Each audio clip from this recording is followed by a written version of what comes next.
السلام عليكم ورحمة الله وبركاته. معلش بقى الشمس قوية جدا النهاردة على غير العادة. السنة دي تقريبا احنا دخلنا النار في بريطانيا وبنتحاسب قبل ما نموت. طيب، تحياتي لكم جميعا. والنهاردة 5 أغسطس 2026 وأنا معاكم المواطنة المصرية منى الشاذلي، أخت الأسيرين عيد وحسن الشاذلي وبنت عم الأسير صبر الشاذلي، ودول طبعا الثلاثة مخطوفين علشان يسكتوني وما اتكلمش عن فضايح النظام، لكن الحقيقة أنا مكملة لآخر نفس في عمري أنا شخصيا. النهارده ابطال فضيحتنا لهم علاقه بالذهب، وهو فساد مالي اخلاقي وسياسي، كله كوكتيل كده مع بعضه، لكن جاي لنا برضو من منبع الذهب ومن مصادر ومنابع الذهب وكنوز مصر المدفونه في صعيد مصر وفي اسوان الحبيبه. طيب، ابطال فضيحتنا الجنسيه النهارده او الجنسيه السياسيه الماليه، كوكتيل كده يعني كله مع بعضه. الدكتوره النائبه نيفين حمدي، وهي نائبه حاليه فيما يسمى البرلمان الغير شرعي في الحكومه الغير شرعيه، حكومه الانقلاب العسكري. طيب، نعرفكم بقى بسيادة العدوى لا مؤاخذة، وبعدين هنحكي لكم قصة سيادة العدوى وسيادة العدوى اللي عملت معاه سيكو سيكو قلة أدب. طيب، النائبة اسمها الدكتورة نيفين حمدي، هتلاقوها كده أسمرانية ومبقلظة وحاجة كده لوز العنب. هي عضو حالي في مجلس النواب المصري عن محافظة أسوان، وتحديدا كما أرسل لي الإخوة هناك عن دايرة اسمها المنصورية. نيفين كما يطلق عليها هناك في المنصورية، برغم ان هي عضوة حالية عن دايرة المنصورية في أسوان، إلا إنها ما تقدرش تنزل أسوان أبدا أبدا من 2021. وهقول لكم ليه دلوقتي ما تقدرش تنزل أسوان من 2021. هتستغربوا جدا الحقيقة، وهتعرفوا إن احنا عايشين في زريبة مش حتى شبه دولة. يعني هو لما قال ما لقيتش دولة لقيت حاجة قالوا لي خد، راح واخد. هو كان عنده حق، وهقول لكم أنا ليه دلوقتي هو كان عنده حق وكان يعني في الهدف.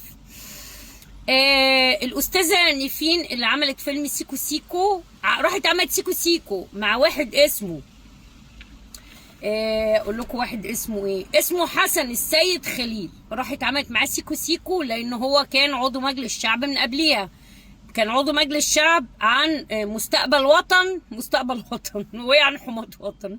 كانوا هيجيبوا لنا خيانة وطن سؤنتوته كده، تقول لي يا ابي تقول لي يا خالته منى او يا عمته بقى، يعني شوفوا هتقول لي ايه. المهم ما علينا. سيادة العدوى دي راحت لفت على الراجل اللي اسمه حسن السيد خليل، راجل اقرع كده واسمراني وعينه تتدب فيها رصاصه. هو اساسا عينه على اللي رايحه وعلى اللي جاي، راجل حكاك ملوش في اي حاجه، على الله حكايته، بس هو بيحب دايما ايه يعني يبقى في الدايره بتاعت انه راجل وانه بتاع وانه له في الحوارات اللي انتوا عارفينها بتاعت 7 تيك اواي 1 دي.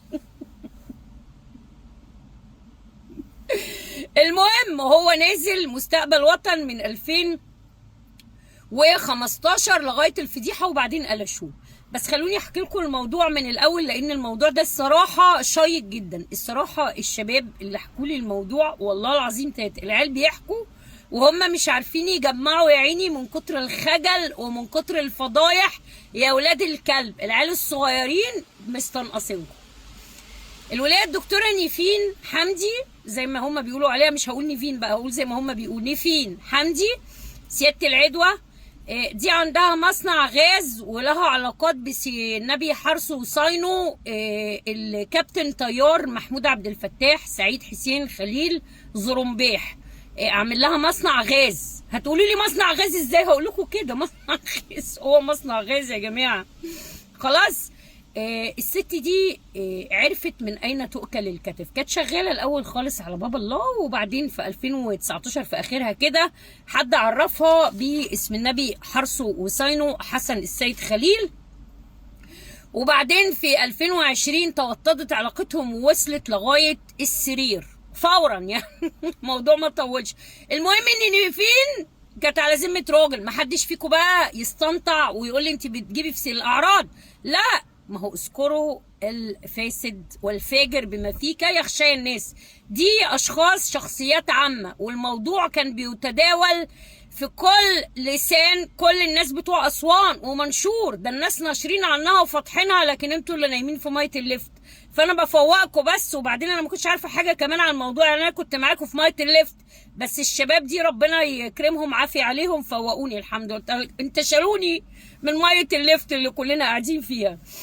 طيب، جت في 2020 وصلت لغايه سرير سياده العدو حسن السيد خليل الأقرعاني الأسمراني أبو عيون دبلي، وراحت معاه السرير وصورت نفسها هي وهو قصدي، بقول لكم هي وهو وهم بيعملوا سيكو سيكو. خلاص، هي اللي صورت من تليفونها، وهي كانت بتقول له من تليفونها حاجات قله ادب ان هي بتصور عشان عايزه تصور، عشان يعني كده انتوا عارفين بقى، يعني مش عايزين نتكلم اكتر من كده. خلاص، بس عايزانا نذيع يا استاذه نيفين، احنا ممكن نذيع. وصل لي الفيديو انكت، المهم ما علينا. فالاستاذه نيفين كانت وقتها على ذمه طرطور، كانت على ذمه راجل مهم. ف ازاي بقى الفيلم دوت وصل وتم انتشاره؟ هقول لكم انا قبل ما هي طبعا هي صورت الفيلم ليه؟ علشان هي تحط حسن السيد خليل اللي هو كان عضو في مستقبل وطن، ان هو يساعدها ان هي تبقى عضوة مجلس الشعب. طبعا انا قلت لكم ايه؟ انا قلت لكم ان هي ايه؟ قلت لكم ان هي دخلت مجلس الشعب من بعد على طول الفيلم كده كده وبتاع وشاي بالنعناع. خلونا نقول لكم المعلومات هنا المتوفرة بعد ما عملت لها كلها سمري. النائبة الدكتورة، أهم حاجة الدكتورة، هي دكتوراه في السيكو سيكو، خلاص، نيفين حمدي.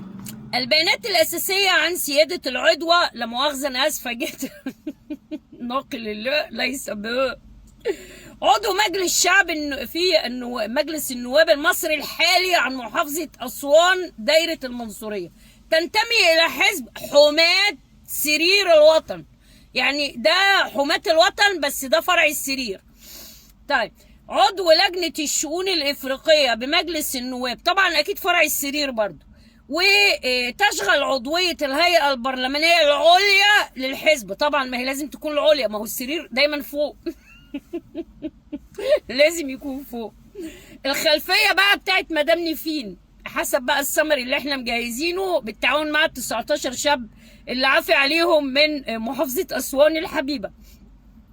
نيفين من محافظة أسوان، ابنة رجل الأعمال الراحل، أهم حاجة الراحل دي، الحمد لله إنه رحل عشان ما يعرفش الفضيحة، حمشي محمد عبد الله، وسبق أن قدمت في وسائل الإعلام محلية كسيدة أعمال وصاحبة مؤسسة خيرية ومشروعات خدمية منها حضانة ومركز طبي ومبادرات اجتماعية. في هذه معلومات طبعا معلومات منشوره عنها في حاجه اسمها بوابه الشعب الاسواني، ما هم باعتين لي بالمصادر كمان، ما انا بقول لكم البركه في الشباب، احنا خلاص ماشيين على اسناننا يا حبايبي، خلاص شباب بقى.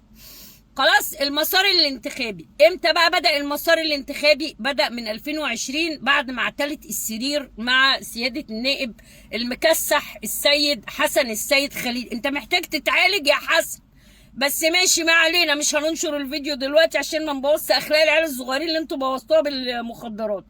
المسار الانتخابي بتاع سيادة العضوة كان 2020 ترشحت ضمن القائمة الوطنية، اهم حاجة الوطنية يا جماعة، عارفين موضوع الوطنية دوت اهم حاجة في الدنيا. خلاص، من اجل مصر، يعني القائمه الوطنيه من اجل مصر او من اجل سرير مصر، يعني لو لقيت حته في النص كده فاضيه ممكن تحط سرير مصر. خلاص، عن قطاع شمال وسط وجنوب الصعيد، وفازت بعضويه مجلس النواب باكتساح. طبعا باكتساح دي كان ادائها في السرير هايل يا حسونه، بس الاداء كان عالي عليك. طيب، ابرز الملفات اللي تناولتها سياده العضوه، العلاقات المصريه الافريقيه. انت وصلتي للافارقه كمان؟ ربنا معاكي. ربنا معاكي والله يا اختي. ربنا معاك، بس بيروح اكشفي دوري، يعني الحاجات دي اصلا ممكن تتلطي وانت عارفه الايدز ماشي. دعم التنميه بالقاره الافريقيه، ما هي بقى لقيت حسن السيد خليل، لا هو حسن ولا هو سيد ولا هو خليل، ده طلع بياكل فراخ كتير. فالشأن الاقتصادي اهم حاجه بقى، الشأن الاقتصادي في القاره الافريقيه. القضايا الوطنيه والانتخابات، منتدى اسوان للسلام والتنميه المستدامه.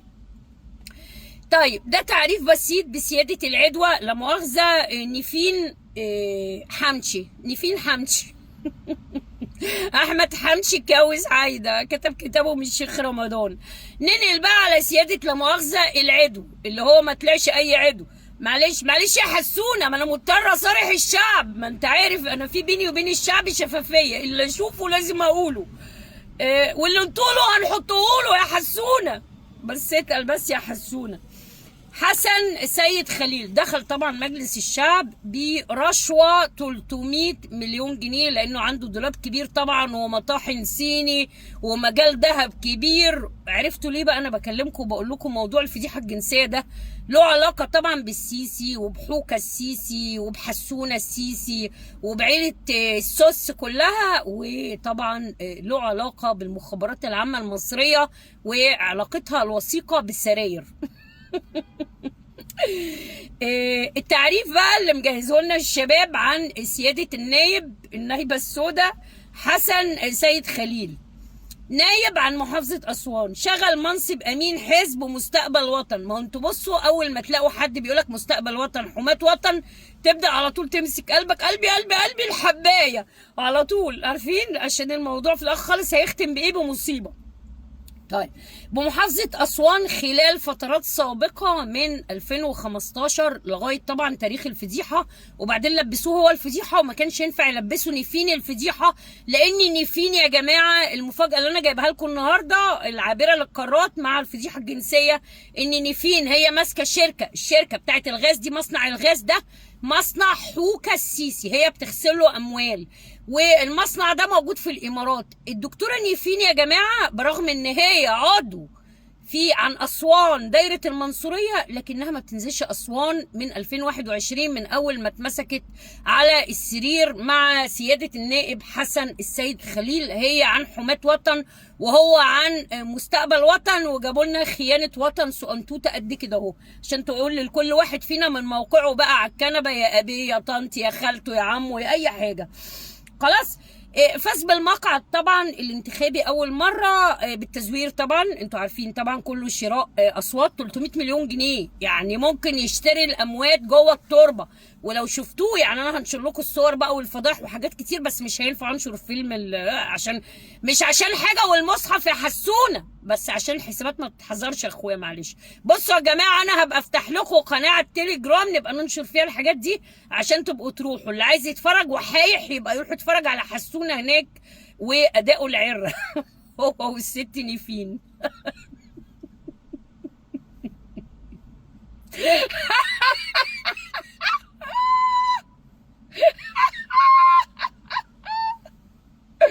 طيب طيب والله العظيم ثلاثة وحياة ربنا بيتحفزوني وبتعصبوني ان انا انشر حاجات غير اخلاقية بالمرة خالص نهائي.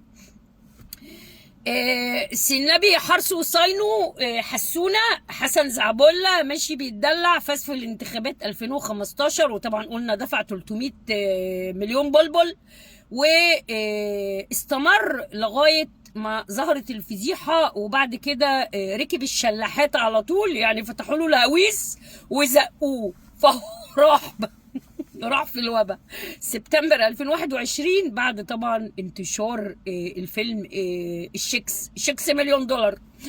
احكي لكم بقى الفيلم انتشر ازاي او اتسرب ازاي.